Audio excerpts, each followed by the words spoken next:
Pabor si dating Integrated Bar of the Philippines President Attorney Domingo Cayosa sa inilabas na ruling ni Presiding Officer Senator Cheese Escudero kaugnay sa mahigpit na pagpapatupad ng sub judice rule sa impeachment trial. Sa ilalim ng Rule 18 o Sub Judice Rule, bawal magkomento o magbigay ng opinyon ang senator judges, prosekusyon, depensa at maging ang respondent na si VP Sara tungkol sa merito ng kaso. Pinalampas muna ni Escudero ang mga naunang paglabag pero matapos nito ipatutupad na raw ang two-strike policy sa unang offense, pagsasabihan lang ang mga lalabag pero sa ikalawang offense may multang hanggang 30,000 pesos na kada violation.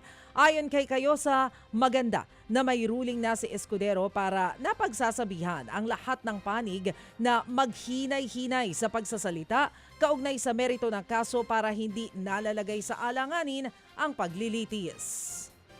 Ang naging danger, at hindi lang danger, nakita na natin eh. Kasi medyo matagal bago nag-issue dito. Noon pa, di ba, pinapanukala na natin at iba pang nakakapansin na, or meron kayong Rule 18. Bakit lahat binabiolate? Yung Vice President, yung prosecution, your defense, at kung sino-sino, di ba? At yung mga, obvious na rin, yung mga senador. So, nakita na natin na nagkakagulo, nalilihis yung paghahanap ng katotohanan, dun na sa mga antics, komedya, o kaya drama, o kaya even action on the part of the stakeholders. So, maganda, yun ang naging epekto. Humaba ang proseso, naging katawa-tawa. So maganda na finally nagdesisyon siya. Yan po ang tinig ni dating Integrated Bar of the Philippines President Attorney Domingo Cayosa. Aminado naman si Defense Secretary Gibo Chodoro na wala pa silang matibay na ebidensya na may mga opisyal ngang tumatanggap ng suporta mula sa China. Matatanda ang sinabi ng kalihim na may sapat silang batayan para masabi na may mga opisyal na tinutulungan ng China sa Pilipinas. Kabilang aniya rito ang tumutugmang salaysay ng ilang opisyal na pumapabor at kapareho ng naratibo na isinusulong ng Beijing ukol sa ilang issue. Isa sa partikular na tinukoy ni Teodoro ang mga opisyal na hindi sumusuporta sa posisyon ng Pilipinas sa West Philippine Sea. There's ground to suspect pero wala po kaming ebidensya.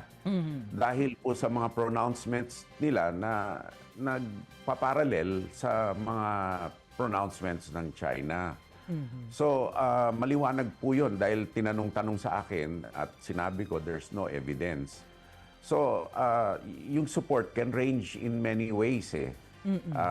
Informal or normally informal, no?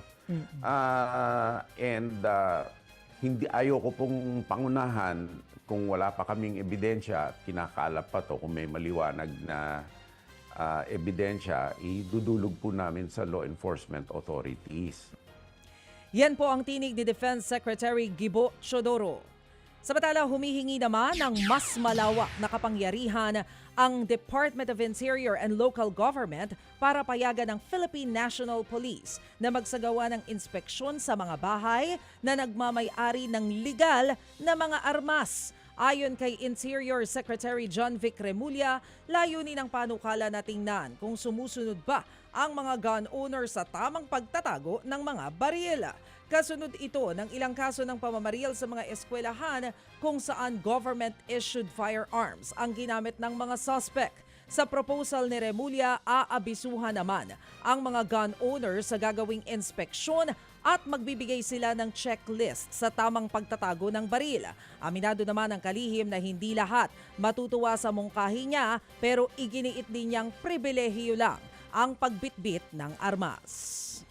Mga kapatid, patuloy po kayong tumutok sa 105.9 True FM para sa totoong balita, impormasyon, music and entertainment. Mag-subscribe sa aming YouTube channel at podcast at sundan nyo kami sa Facebook, Instagram, X at TikTok sa True Network PH. Bisitahin din po ang aming official website, truefm.ph. At panoorin din kami sa True TV Signal, Channel 19. Kami po ang 105.9 True FM.